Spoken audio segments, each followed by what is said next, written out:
and how I've got to where I am today and how it started where you are now at Air Training Corps Squadrons. So I touched a little bit on the fact that I'm going to talk a little bit about the different routes to becoming a pilot. So traditionally, there's two types of licenses that you can get. So the first is called an airline transport pilot's license, or an ATPL. One thing that you probably know from being in the Air Cadets is that aviation has a lot of acronyms. So if at any point this doesn't make any sense, please just pop it in the chat and we can answer it later. So as I said, the first license is called an airline transport pilot's license. And this is a sort of more traditional route. It's been around for a little bit longer. And what you do is you can either study full time on that course, so it's about a 2.5 year course, or you can do it what we call modular. So this is where you could do it around another job, and that makes it slightly cheaper. However, airlines prefer you to do an integrated course because they know where that training's been delivered. Whereas if you do it modular, it can be across multiple different locations, and they don't necessarily know the quality of the training that you've received. So that's why airlines tend to prefer an integrated course. But a modular course is worth considering if finances are tight, because it is cheaper. So the thing with an airline transport pilot license is you do a lot more of your flying on a light aircraft because you don't know what airline you're going to join potentially when you're doing this course. So this license then allows you to apply to airlines and then do something at the end of your airline transport pilot license that's called a type rating. So this gets you, an ATPL gets you your license, you apply to an airline, and then you get a type rating to fly a specific type of jet. So at EasyJet, that would be the 320. So when we look at the costs associated with that route, at the moment, it costs about £100,000 to do your ATPL. And then depending on which airline you end up applying to and being successful at, you'll then have to potentially pay for a type rating, which at the moment is £32,000 at EasyJet. So that whole route is £132,000 at the moment if you were to come to EasyJet. Not only that, you invest that £100,000 at the start of the ATPL, not knowing if you're going to get a job at an airline at the end. So it can be quite, a little bit of a risk as to whether you're going to find a job at the end. The other way into aviation, and the way that EasyJet do and support our pilots, is via something called a multi-pilot's license. So this is a newer route. It's not new. It's been around for about 15 years now. But the big difference with this is that you have a conditional offer from EasyJet before you start your training. So you'll apply to the airline before you start your course at a flying school, and you'll get that job offer, and you'll do all your training knowing that you've already got the job at the end of it. So it takes a huge stress away from people. Not only that, because you're going to fly for EasyJet throughout your training, a lot more of your training is actually done on an A320 simulator rather than in the small planes. So it makes it much more relevant. And when I speak to the cadets that I look after on that course, they love the simulator phase because they feel like they're doing the job that they want to be doing already. And so when we look at the costs as well associated with that MPL, it is actually a cheaper route into the industry. So at the moment, it's €100,000 for that course. So it's about £85,000 when you look at the conversion rates. And that includes the type rating. So that covers everything up to joining EasyJet at the airline. So it's quite substantially cheaper, almost £50,000 cheaper. And as it says on there, it's a shorter course as well. So you're into the airline quicker. Not only that, because you've already got the job offer, we try and get all our cadets into an induction at EasyJet within 2 weeks of them finishing their training at the flying school. So you're earning money quicker, progressing in the career that you want to be in quicker. So it is the route that we're favouring at the moment at EasyJet for our cadets. And we see that they actually perform better on the line because they've done a lot more of their training in the 320 simulator, which is great. So I've talked a little bit about that. That's the route that EasyJet have chosen to go down, the MPL route. But let's have a quick talk about us as an airline, because it's a very exciting year for us. So we were actually formed back in 1995 now. So that's 30 years ago in November. So yeah, very exciting birthday for us coming up. And we started with flying 2 Boeing 737 aircraft out of Luton, and we did predominantly domestic routes up to Scotland. Here we are, almost 30 years later, flying 347 aircraft of the A320 family. So that includes the A320, the A319, and the A321. And we've also got A320neos within that. And you can see from the photo the breakdown of the number of aircraft we've got in that family. And what's really nice as a pilot at EasyJet is you get to fly all three of these aircraft on the same type rating. It keeps it really super interesting that you get to fly different aircraft at work. Now, obviously, we've grown a lot since we started 30 years ago. We've gone from 2 to 347 aircraft. But as a company, we sort of remained the same. And if you've ever flown with us, you'll know that we're really passionate as people. We really want to connect people across Europe, and we're really innovative when it comes to being in the sector, especially when it comes to training as well. And actually, by our pilots are one of our biggest communities in the airline. So we've got 4,400 pilots at the moment at EasyJet, and they're spread across 31 different bases and 8 different countries. So bases are where our pilots will live near and they'll fly in and out of at the start and end of the day. And out of those 31 bases, 10 of those are actually in the UK now. But unfortunately, due to Brexit, if you have a UK flying license, you have to be based in the UK. You can't travel across Europe anymore. And the same for our European counterparts, so they can't come to the UK with an EASA, what's called an EASA license, so a European license. But there's still lots of scope to move across the UK if you want to, or even be close to home, because we've got 10 bases across the UK. So there's lots of scope to move and explore new places or be at home. And at those bases, then our pilots fly to 35 different countries and 160 airports. And then when you connect that all up, it equates to 1,099 routes. So everywhere on the map that you can see there that's orange, that's everywhere that we fly to. So we have a huge breadth across Europe and Northern Africa. And actually, this is one of my favourite parts of the job. I've still not flown to everywhere on our network from Gatwick. I love that I'm, 6 years into my career and I'm still flying to new places. It keeps it really, really interesting. I've still not been up to Iceland. I'm desperate to go up there, potentially, hopefully, see the Northern Lights. That's one on my bucket list. So yeah, I love that there's that variety and that our route network's so vast that it keeps it really interesting and challenging as well. Last year was a super exciting year for us. We sold 100 million seats last year, and we've just actually placed an order for 157 new aircraft. So part of that is we're renewing our fleet, because as an airline, we hope to be carbon neutral by 2050. Now, very ambitious target. But the way we're going to get there is partly by renewing our fleet. So we're actually phasing out our older 319s and our 320s, because they're not as fuel efficient as our 320 neos and our 321s.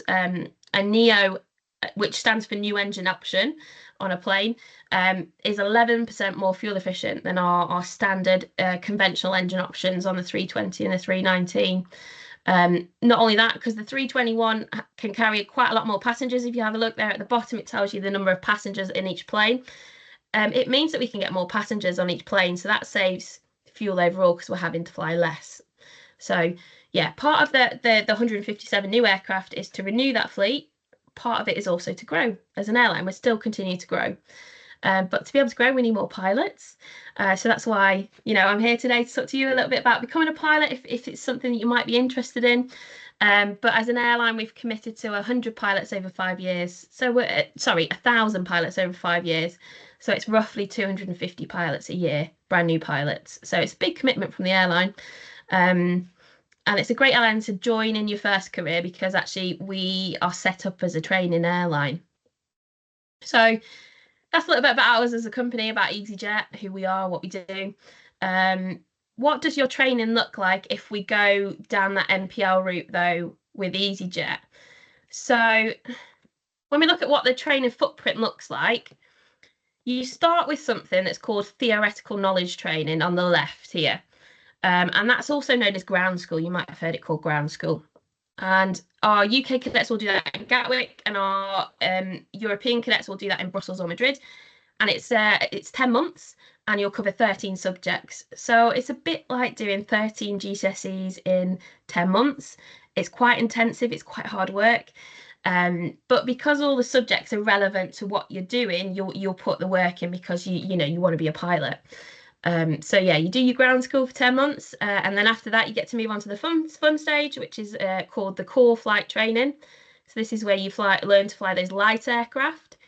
So you'll start initially on a single engine aircraft, and then you'll move on to a twin engine aircraft, and you'll do about 100 hours of flying of those light aircraft. And our cadets at the moment, they go out to Phoenix in Arizona in the States, or they go out to Malaga down on the south coast of Spain. And the reason for that is because the weather there is much nicer than the UK, and the airspace is also a little bit quieter. So it's much better for them to learn in those environments. And that takes about 7 months for them to do that. So it's great that they get to go and live in either Spain or the States for 7 months before they come back to either the UK or Milan. So they'll then come back, as I said, to the UK or Milan to do their simulator training. So the basic, intermediate, and advanced phase that you can see here, that's all done in an A320 simulator. So it's about 150 hours in an A320 simulator, which is great, absolutely fantastic. The cadets love this stage of their training because they're flying the 320 rather than flying a small aircraft. So that takes about 19 weeks for them to complete. And then at the end of that, they get issued with their multi-pilot's license. So whilst they're training, they use lots of different tools to achieve that. And that starts on the left all the way from what we call computer-based training systems. So these are used for things like technical ground school, so where you learn about all the systems of the aircraft. And then it advances on as we go up. So then we've got our integrated procedures trainers. So they're a bit like flat screen TV. Well, they are flat screen TVs. And all the switches move on those flat screen TVs. So when you touch it, the switches move. And that's really good for learning procedures. So learning flows. So a lot of pilots' memory items are actually in a flow. So that's really good for creating those motor muscle memories of how that flow pattern goes, because actually you get the reaction of when you move the switch, what happens. So we've got our integrated panels procedures training, and then after that we move on to our fixed base simulators. So they're the ones without the legs. And then we've got our full flight simulators all the way on the right. So they have what we call motion, and they move. So when we're flying, it feels like we're flying the real aircraft, and they're super realistic. And actually, at EasyJet, we've now got 6 of those full flight simulators in Gatwick, and we've got 5 in Milan. And of the fixed base simulators, we've got 2 in Gatwick and 2 in Milan. So we've got quite a lot of simulators, and our simulators are used. Well, they use 20 hours out of the 24 hours of the day for our pilots. So that shows you how much training goes on at the airline, that they're constantly in use. For the 4 hours that they're not being used, the engineers go in and just make sure that they're working okay, so that we can continue to use them for the other 20 hours. So yeah, they're in use every day of the year apart from Christmas Day. So lots of training happening in the simulators. Our cadets as well, they do all of their training in centres that our pilots do their training as well. So they'll either do their ground training and their simulator training in Gatwick or also in Milan. And actually that's where our current pilots, so like myself, will go to do our training as well. So as a pilot, you have to come to the simulator every 6 months and do some what we call recurrent training. It's a bit like doing a driving test every 6 months. And so our current pilots will come and do that every 6 months at the same training centre as our cadets. So it's really nice that our cadets can be sort of stood in the queue, potentially next to a captain that's been there for 30 years, or even a first officer that's just a few months ahead of them, and they can have a chat. And we find that mix of experience is really nice. And as a cadet, you see sort of the end goal of where you're aiming for with all the hard work that goes into the training course. So what does your journey look like then when you get to an airline? So you obviously do your NPL course on the left there. and then you'll join EasyJet and you do something called an EasyJet induction, which is a week long, and you'll do things like safety and emergency procedures. So you'll learn how to open the doors, you'll learn how to use the fire extinguishers, put a fire out, you'll go in the swimming pool, pull the life jacket, which is a good fun, and you'll get to go down the slide as well, which is also great fun. And then we do something called crew resource management, which is what CRM is, at the end, and that's talking about the soft skills that we have and how we utilize them as a pilot on a daily basis. And I'll touch on them in a little bit actually. So that's our induction. And then once you've done your induction, you do a few simulators at EasyJet, and then you move on to something called base training. Base training, if you speak to any pilot, they all remember their base training because it's the very first time that they get to fly a jet for real. So I actually did mine down in Newquay. And actually everybody on that base training has to do 6 takeoffs and landings. So you'll take an empty aircraft, there'll be 2 training captains, and there'll be 5 trainees, including yourself. And you take that empty plane and you go to a quiet airport and you do 6 takeoffs and landings. And as I said, I did mine down in Newquay, and it was on the second circuit that I was told that, well, we were told that there was an ATR inbound on finals, and they were going slightly slower than us. And because they're a commercial flight, because they have passengers, we got asked if we could just orbit down route so that, you know, we didn't catch up to them. So on my second circuit, I was there flying an A319 around in circles visually at 1,500 feet. Not something I'll ever do again in my career, but something that I will also never forget. It was absolutely fantastic fun. So yeah, that's the first time you get to fly the jet. And then you move on to your line training after that. So that's a minimum of 50 sectors. When we talk about sectors, a sector, so if I was starting my day from Gatwick, it would be Gatwick to Paris, maybe. That is one sector. And then Paris back to Gatwick would be another sector. So 50 of those sectors is your line training. And you'll have a training captain sat next to you in the left-hand seat throughout that. And also for the first 12 sectors, all our cadets have a safety pilot on the jump seat. So it's just another first officer who is more experienced that can jump in if need be. But yeah, from the very first of those line training sectors, you are flying passengers. So the second time you fly the jet for real, you're taking people on holiday, which is great fun. And again, every pilot remembers that day. My very first passenger flight was to Amsterdam, and I'll never forget it. So yeah, that's a little bit about your training. You get to the end of that line training, you do something called a line check, and that allows you then to fly with any captain across the network. I'm just going to show you a quick video now, hopefully it works, of that whole journey and how it all fits together, and bring it to life a little bit more.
Cool. Maybe that could be one of you one day. Um, just a little bit about what your career progression at the airline would be like. And it's pretty similar no matter what airline you end up joining. So you'll start at EasyJet as something called a second officer. But all our second officers wear two stripes, so you wouldn't know the difference in the airport between a second officer and a first officer. So it's just to denote in the airline that they've got less experience, but they do all the flying from day one. They do all the takeoffs, all the landings, everything in between. So yeah, you start as a second officer, and then once you've got 1,250 hours, you become a first officer, again, still wearing the two stripes. And then at 2,500 hours, you become a senior first officer, which is where you get your third stripes, which is what I'm wearing today. And then hopefully everybody wants to become a captain. And that's a minimum of 3,000 hours at EasyJet and can take 5 to 6 years to get there. So it's relatively quick. And the reason for that is because at EasyJet, we're a merit-based airline. We're not sort of seniority-based like some other airlines.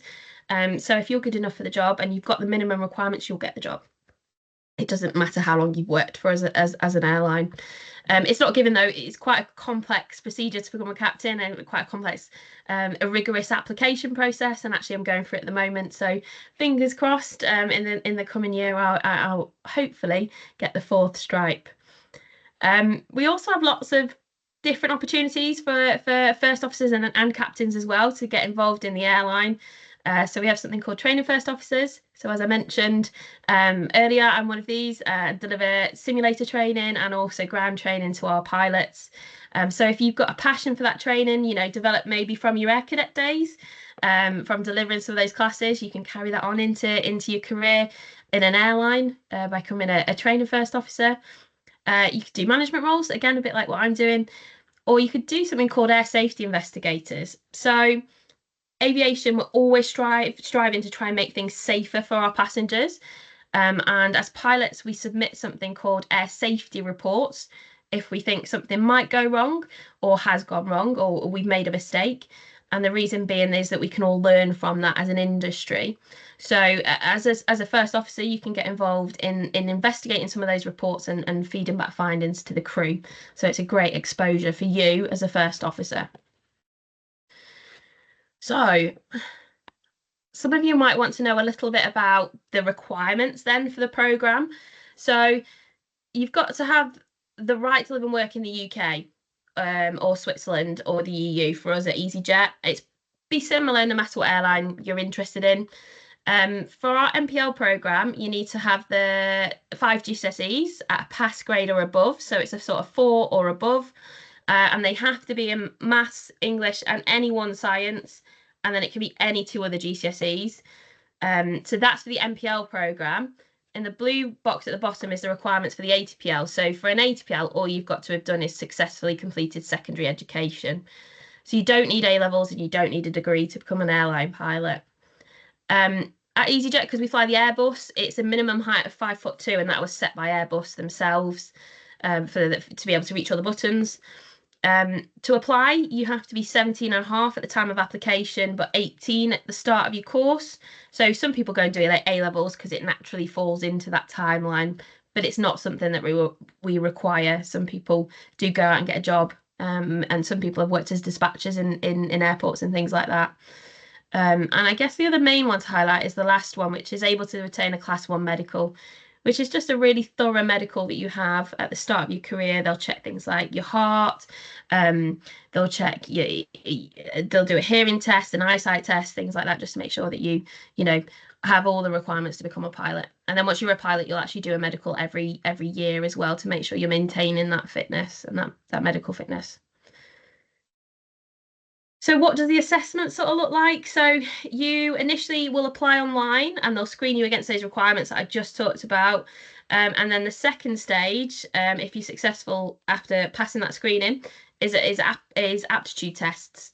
So it's verbal reasoning, maths, physics, and also what we call a FAST test, which is like a multi-skills test.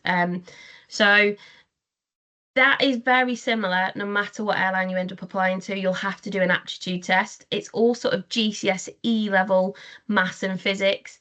And it's all mental maths as well, so you can't use a calculator. So worth dusting off some mental maths if you are thinking about applying, something that I had to do when I was going through the application. And then if you're successful in our program, the MPL program, you'll get invited to an assessment day with EasyJet. And that day will start with a presentation from the team, and they'll just explain to you a little bit with what's going to happen on the day itself. And then also you'll then go into group exercise. So what Air Cadets is great for is giving you the skill set to set you up really well for these group exercises. The one thing that we always stress is it's not a competition in those group exercises. We want to see you working together well, so don't try and compete with each other.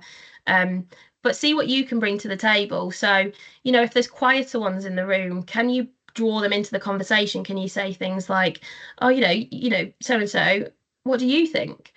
And that's a great skill to have within a group environment.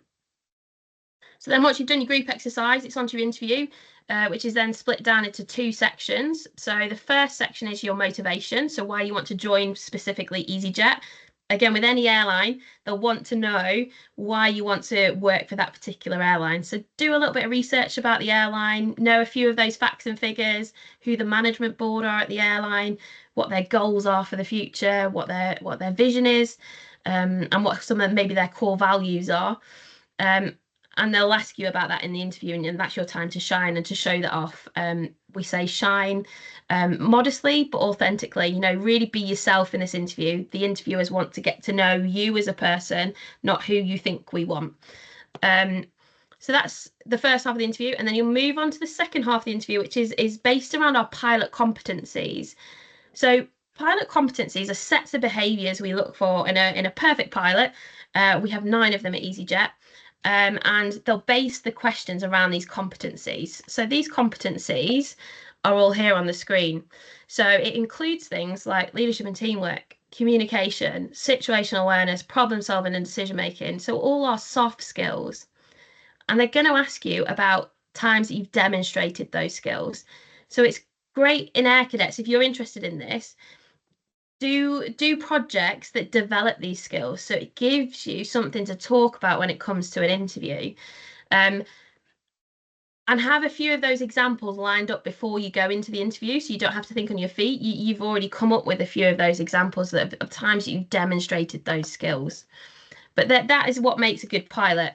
And the reason why we train these, what we call competencies, there's 9 in total, is because nobody can predict the next event that's going to happen in aviation. But by training our pilots with 9 sets of competencies, they're then able to deal with any situation that they might face. So that's the reason why we don't train a failure, but we train our competencies. And so these are skills then that you should be working towards now throughout your high school career. And I just thought I'd round it all up really with a little bit of fun about what do I particularly enjoy most about my job of being a pilot. This is my office. I think it's pretty cool. It's not sat at a desk. I guess you could say it is a computer. It's just a pretty cool computer. And this is the view. So I particularly love flying at night. As you can see on the right, it's spectacular when it's all lit up at night. Yeah, it's just beautiful. So it's a pretty cool office. And when your teachers say to you, actually, stop looking out the window, you never get paid to look out the window, they are lying, because that's exactly what pilots do. We get paid to look out the window. So that's my office. And these are the views that I get to look out on, which are pretty spectacular. So the top left is Brighton down on the south coast with Brighton Pier that you can just see. The bottom right is London at night. So you can probably see the Thames snaking through London. This is also why I love flying at night, because the cities are all lit up and they just look spectacular. And then we have a sunset at the top right. Again, another favourite time of day, because the sunsets, you can't beat a sunset from the sky, and we have the best view in the house at the front of the plane. And then the bottom left is actually us flying over the Alps on a really, really clear day, and you can see all the snow on the mountains. That view never gets old when you fly over the Alps when it's snowy. And then I love the fact that every day is different in my job. So on the right there, I get to work with different crew every day and different cabin crew. And it's great being able to be in a team when I go to work. But also, hopefully this video shows, every day's different when it comes to the flying. So actually, this is what a thunderstorm looks like at night from the sky, and this is why we don't fly through those thunderstorms. But they are pretty spectacular to watch from the front of the flight deck, light up the sky like that. But yeah, every day's different, which is why I love it. Cool. Do you guys have any questions at all? I'll open up the floor. I'll bring Bertie back. I think he's Hello. around. Well, Hannah, thank you very much for that. It was absolutely excellent. Right, guys, if you want to put it in the chat and put your hands up, I will bring you on. I will unmute your mic and then obviously remute you again. So has anybody got any questions for Hannah? Okay, so Dorina, I'll try and unmute you first. Okay, if you want to unmute yourself and ask the question. Hi, can you hear me? Yeah, we can hear you. First, I'd just like to say the presentation was absolutely wonderful. Thank you so much. Your journey is really inspiring, and it was really interesting to find out about the career. I had several questions, but I think a very important one for me is how do you manage certain abrupt on-call requests? For example, being called to fly a plane in the early morning or late night. It's a good question. So what we have at EasyJet, and I don't know if other airlines are the same, we have a preferencing system. So you can preference whether you want to do lates or earlies. I hate early mornings with a passion. I cannot get up at 3 o'clock in the morning. It is not for me. I would rather finish at 2, 3 in the morning. So I preference lates, and that allows me to have a little bit of control over the time of day that I like to fly. But yeah, we do have things called standbys as well. So they're thing that we'll do them from home. So we're technically at work, but we're sat at home, or you can be close to home, and we're waiting for a phone call from the airline to say we need you to fly this plane, and you've got to then be at the airport within 90 minutes of that phone call, to fly that flight. It is a working day, so you sort of just treat it as a normal working day, but it's quite nice because you're at home and you can get a few jobs done. So I tend to do some jobs around the house and hope, either I do get called or I don't get called. And if I do, I've got 90 minutes to get to the airport. So it's quite nice actually. I don't mind being called on a standby. We also have something at Gatwick because it's such a big base. We have something called airport standby. So actually, you'll get rostered to go to the airport and sit at the airport for 7 hours in the crew room, and potentially get called. So you're a bit more of an immediate response action than the 90 minutes call out. So if somebody's gone ill on the way to work or their car's broken down or something like that, you can cover it straight away. So that's rostered though as time. So that is working time. So all of this is rostered in. It's not in your free time, if that makes sense. But I quite enjoy that variety, that no 2 days the same. You might get called, you might go do some really cool things. Some of the standbys we get called out on, you can go and fly like maintenance flights. So it might be positioning empty aircraft around the network that have been into engineering. So it's quite cool because you fly an empty aircraft, and I always say it's like flying a sports car because when they're empty, they go up like a rocket. They're so much fun to fly. So yeah, that's sort of how I deal with it, but everybody has different ways of dealing with that variability. Brilliant. Okay, just one from the chat then, it's from Kai. Once you've completed your MPL, can you choose what base you want to go to? Yeah, so we always give our cadets a preference. So we ask for their top three, and then hopefully we're able to pair them up at one of those bases. It might not necessarily be the case because it depends on the operational requirement at the time when you finish your training. So it might end up that you end up at a different base. But after you finish those 50 sectors of your line training that I talked about, you can get onto something called a base transfer list. So you can move bases after those sectors. So it's possible to move even if you end up being based somewhere that you didn't originally want to be. Or you can consider it as an adventure like me. I didn't want to be down at Gatwick. I wanted to be in Manchester and Liverpool, got Gatwick and have never left.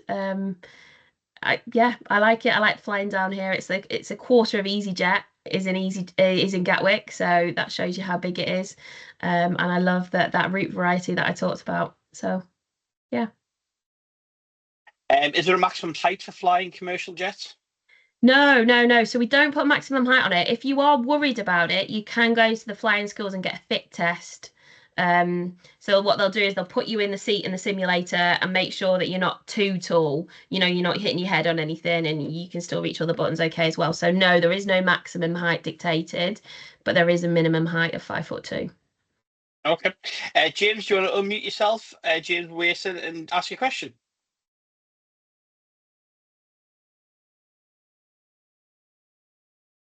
James, are you there? Do you want to unmute yourself, James Wilson? You can't unmute. Can't mute. Oh, I have definitely unmuted you in 2 seconds. Yeah, you're allowed. Try again. No? Well, do you want to type your comment into the thing, James, and I'll ask the question for you. Next one then will be Nathan. Can you unmute and go for it? I take it there's no minimum weight. No, no, absolutely not. It's just the height so that you can reach all the buttons. Okay. Great, well done. Just bringing up James's one then. James says he's going to put the question in the chat. Thanks for the presentation. I was just wondering, once you get your MPL alongside with the type rating, what is the minimum amount of years you have to fly with EasyJet? I'm assuming because he wants to go fly for British Airways. Yeah. No, we don't actually bond anyone to EasyJet, so you can leave at any point in your training. And that's because you're paying for your training, we don't bond you to the airline. So we do have people leave, you know, with less than 500 hours and have gone to airlines like British Airways. We would hope that you love it so much at EasyJet and you love the people and you love the company that you would want to stay, but we don't make you stay. There's no bonding to the airline as such. There's no minimum requirement from us. So I've got 2 I'm going to put together here. So what is your favourite variant to fly, the 19, the 20 or the 21? And after training on the 320, is there any additional training needed for the 1921 or the Neo variant? Good questions, really good questions. My favorite is always the 319 because it is like a sports car. I consider like a 319 like a sports car and a 321 a bit like a bus or a lorry. 30 like it is like that difference. It feels like that, so it just feels a little bit more reactive sometimes with the 319. So that's my favorite, but they all do pretty much fly the same. In terms of extra training, so your license will allow you to fly all 3 straight away. At EasyJet, we just put a restriction on the 321 for our brand new second officers, so they can't fly it until they've done a few months of flying, and that's because it's just a little bit longer, so the risk of a tail strike is just a little bit higher. So we just want you to get settled on the 320 and the 319 before you then go fly the 321. But that's an EasyJet thing. That's not the same at all airlines. Some airlines you can fly the 321 from day one. I think airlines like Wizz and BA let you fly it from day one. So Cool. Owen, I'm going to unmute you if you want to ask your question. How stressful can it get? stressful? Yeah. I don't find it stressful because I think your training sets you really well for it. It's, you know, quite comprehensive, the training, and because you're in the simulator every 6 months practicing like the non-normal stuff, because we obviously can't practice, you know, engine failures with passengers on board. It doesn't go down very well. So we do that in the simulator, and I think the fact that we get to practice that in the simulator every 6 months makes it slightly less stressful. And also there's a bit of a saying in aviation of control the controllables. So there's no point getting stressed about something that you have no control over. So say, for instance, in the summer, I don't know if some of you have been on holiday and the pilots have said, we've got air traffic control restrictions or slots, which put a delay on the aircraft. You know, we've got to take off in a certain amount of time. So it might be that we have to wait for an hour or so before we can take off.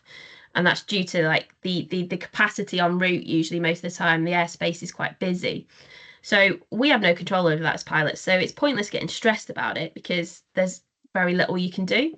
So that's why we refer to control the controllables and think about the things that you can have an impact on and what you can control, and then maybe, you know, don't get stressed about them, but that's where you should focus your energy when it comes to your working day. Brilliant. Thank you very much, Owen. A couple more then. What's your favourite route? And once you've reached first senior officer like yourself, what sort of further training required to make it a captain, other than flying time, of course? Cool. Yeah, my favourite route, I have two. Am I allowed to? Am I allowed Yeah, to? go for it. So my first one is Nice. I love Nice. And the reason for that is they designed the airport. So there's a bit of a spit of land that sticks out in front of the runway on one of the ends of the runway. And there's some quite expensive houses on that bit of land, and they don't like us flying over them because it's quite noisy. So they designed a whole approach so that we don't fly over their houses. So what it means is we fly perpendicular to the runway for quite a long time, and then at the last minute we sort of turn to land on the runway. So what I say about Nice is I like it because the weather's always beautiful, but also the approach is what we say is it's different but not difficult. So it's fun because it's a lot more manual flying as a pilot than your standard ILS, which takes you to the runway on an instrument approach. So that's why I like Nice.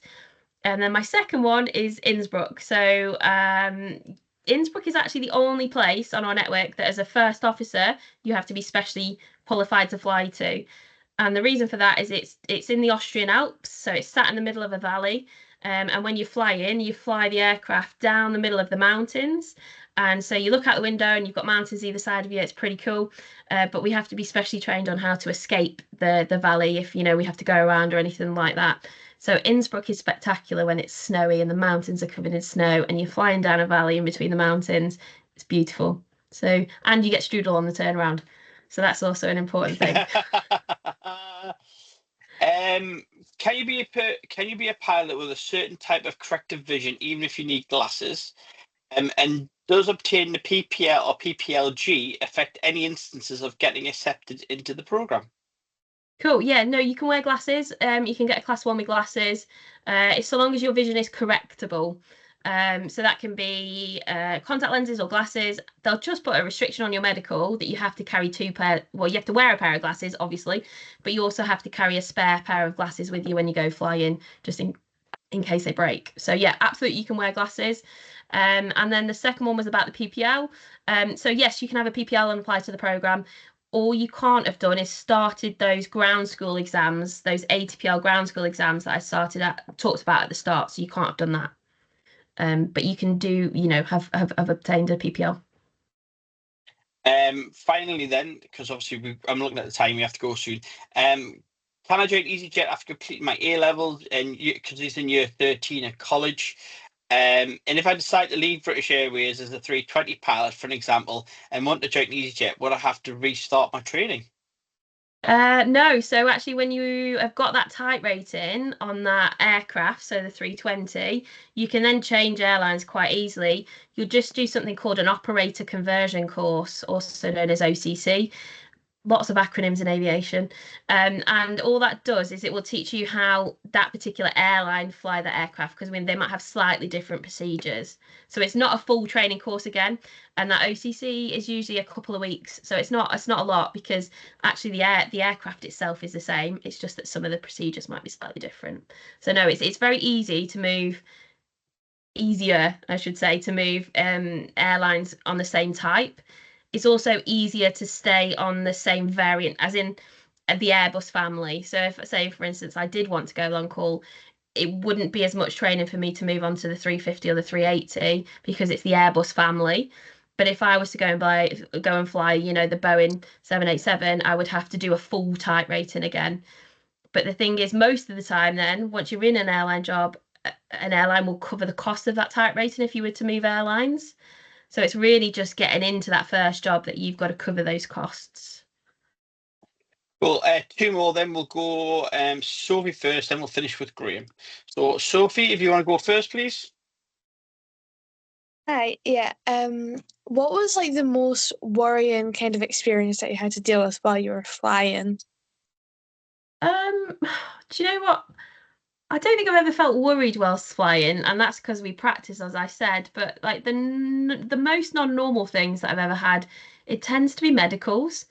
We fly a lot of people around, and those people don't feel very well sometimes. So, I've had to divert the aircraft because we've had to get medical help to a passenger who was having a bit of an allergic reaction. So, yeah, that's probably like the most that's happened to me. Touch wood, nothing else has happened. We have minor things, but you know, your training kicks in and you're able to deal with it. So yeah, medicals are the most frequent thing. And finally, Graham, if you want to undo your mic for the final question, please, sir. Would be me. Me. Oh, try again, Graham. Graham, unmute your mic. Hi, There we hello.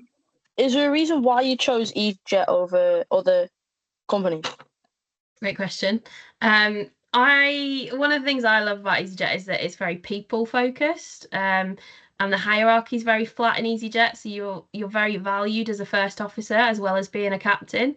And I like that about the airline. I like that it's a merit-based airline and it's not a seniority-based airline. It makes you feel really valued. We're quite a fun airline. We do fun things. You know, we sponsored Eurovision this year. We're always trying to do fun things and fun initiatives. Yeah, and also I like the fact that it values, for me personally, being a woman in aviation, I love the fact that it values diversity and inclusion.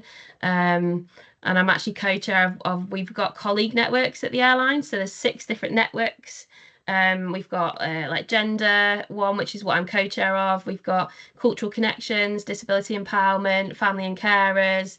So there's lots of different networks that you can join to feel part of that community within the airline. So yeah, for me, it's all about the people and the company ethos. I like that it's a fun company and that the people really are nice and the hierarchy's flat.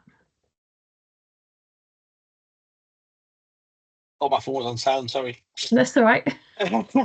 Well, Hannah, thank you very much, guys. Reading all your discussion stuff has been amazing, so thank you very much for that. Guys, if you want to end the event now, say thank you very much to Hannah for coming on, and look out for your next presentation, which I think is in September, but I could be wrong. So thank you very much, and we'll see you again soon. Thank you very much. Yeah. Hannah, if you just stay there and say goodbye, I'll end the event. Thanks, guys. It was nice to meet you all. Hopefully you'll be pilots one day soon. Who knows?